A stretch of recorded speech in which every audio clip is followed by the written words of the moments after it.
द्वितीय अध्याय। मार्कंडेय ऋषि के मार्कंडेय पुराण में हम ये दूसरा अध्याय कर रहे हैं। देवताओं की तेज से उत्पत्ति और महिषासुर की सेना का वध।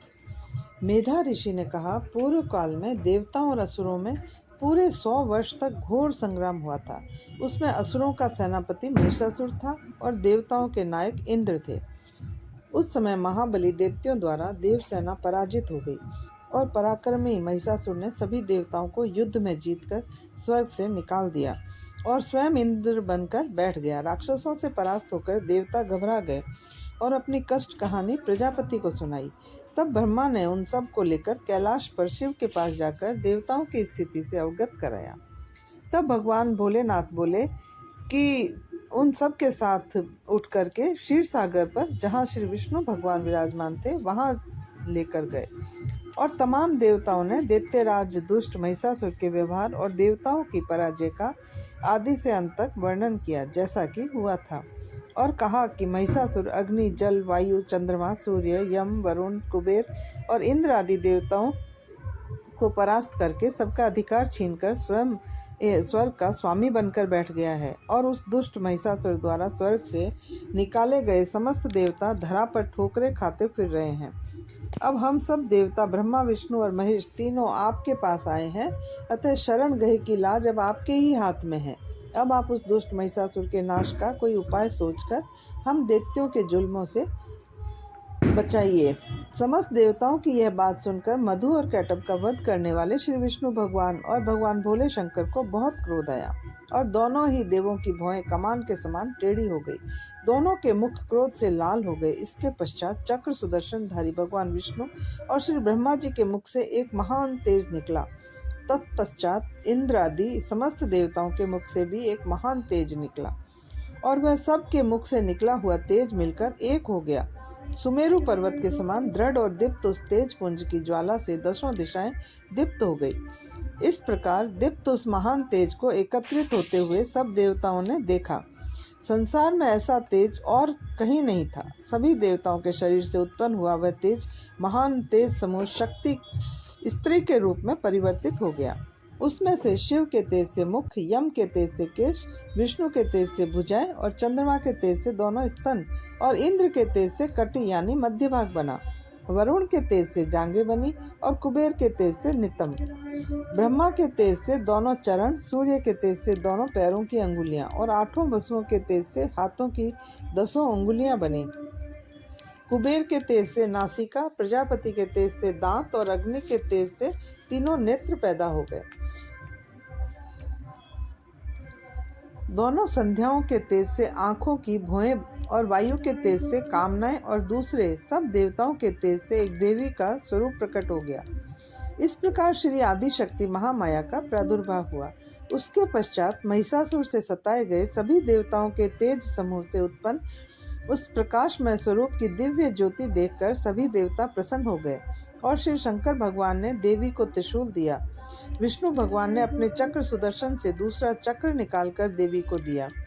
वरुण ने देवी को शंख और अग्नि ने शक्ति, वायु ने धनुष और तीरों से भरे तरकस दिए। सूर्यराज इंद्र ने अपने वज्र से निकालकर वज्र और ऐरावत हाथी से लेकर घंटा दिया।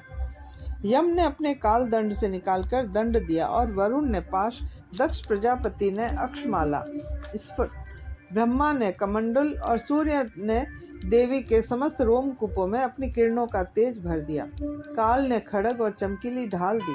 क्षीर सागर ने अत्यंत सुंदर मुक्ताहार और 2 नवीन दिव्य वस्त्र और चूड़ामणि और कानों के कर्णफूल, हाथों के कंकण और स्वच्छ अर्धचंद्र ललाट पर शोभित कर दिया। सबने दोनों ही भुजाओं के बाजूबंद, पगों की पायजेबें, गले की सुंदर हंसली और सब अंगुलियों में पहनने के लिए रत्नों की बनी अंगूठियां प्रदान की। विश्वकर्मा ने निर्मल फरसा प्रदान किया और साथ ही अनेक प्रकार के अस्त्र शस्त्र और किसी शस्त्र से न छिदने वाला कवच दिया। मस्तक और वक्ष स्थल पर पहनने को सुंदर कमल की मालाएं दी। समुद्र ने दिव्य कमल दिया और हिमालय ने सवारी के लिए भूरा कहरी सिंह दिया।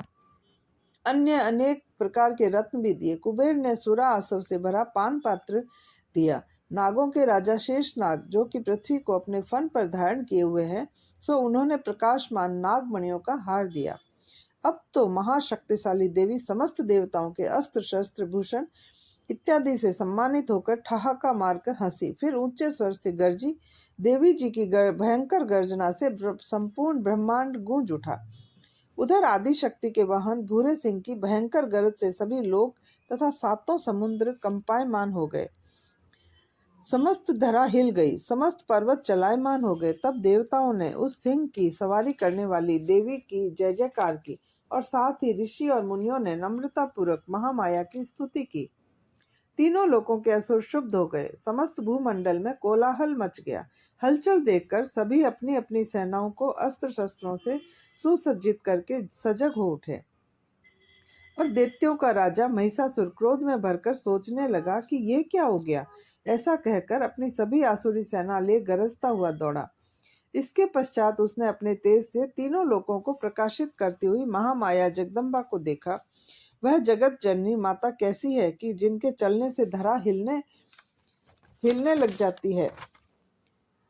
सिर के मुकुट की विचित्र चमक दमक से सुंदर दिखाई देने लगी। जिनके धनुष की टंकार से पृथ्वी आकाश तथा पाताल में हलचल मच गई।